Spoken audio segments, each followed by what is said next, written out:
Jennifer Welsh interviewed Jack Schlossberg on the I've Had It podcast, and he says point blank that he wants to keep sending money to Israel, that he thinks it should continue existing as an ethno-state with unequal rights, that he thinks the US should continue being tight with Israel long into the future, and that he would vote for Hakeem Jeffries today for Speaker of the House. He also cannot bring himself to say that Israel has committed war crimes, and he just sounds so knowingly guilty and sad the whole time because I think he realizes that what he's saying is bullshit. Jack is running for New York's 12th congressional district, in which I reside, and as a constituent, I really wish you demonstrated more moral and political and just humanist clarity and courage and strength. But you're against more aid, offensive or defensive. I do draw a distinction there, and I do think that the U.S.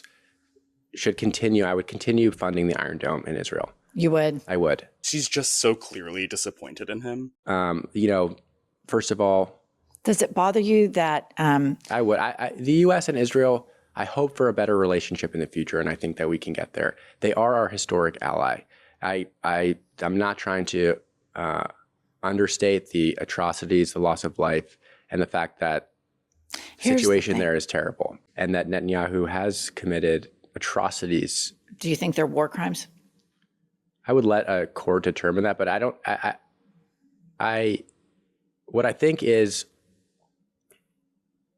he is a murderer. It's a murderous regime, and especially now running the campaign, people who that it's very important to them and to the world to have a Jewish state that doesn't disappear and constantly under threat. But I don't think that a full-scale abandonment, in terms of all of the defensive capabilities that we help Israel with, full stop, is actually going to resolve the situation or lead to anything better than the current situation we have now. I feel like we can criticize the Israeli government and Netanyahu and still hold out hope that it will get better, and that in the meantime, we shouldn't full-scale stop all funding. Now, even though they're killing these little kids? I mean, the BBC reported that IDF soldiers, this is the shit for me that kind of like, I'm like, whoa. I mean, really, because I kind of bought into the narrative, like, okay, they have to have this, Jewish people need a safe place, and I believe that. Jews have historically been horrifically persecuted.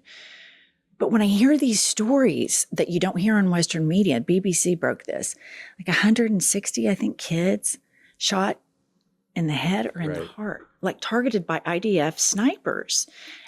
Little kids, like, I just feel like there's a moral position that the Democratic Party needs to take in this. And I've had a lot of Jewish scholars on this podcast, like Jason Stanley. I mean, his parents escaped the Holocaust, and he's one of the premier scholars on this. And he says that if we don't criticize Israel, it's going to be very damaging for our democracy and make Jews less safe worldwide with not telling the truth about it.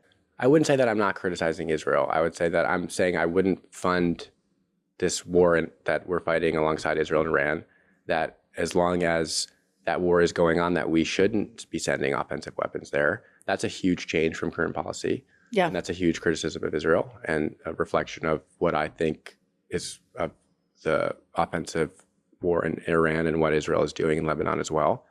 Iron Dome is different than that. And I do believe that if you were to full scale abandon that program, I do believe you invite attack.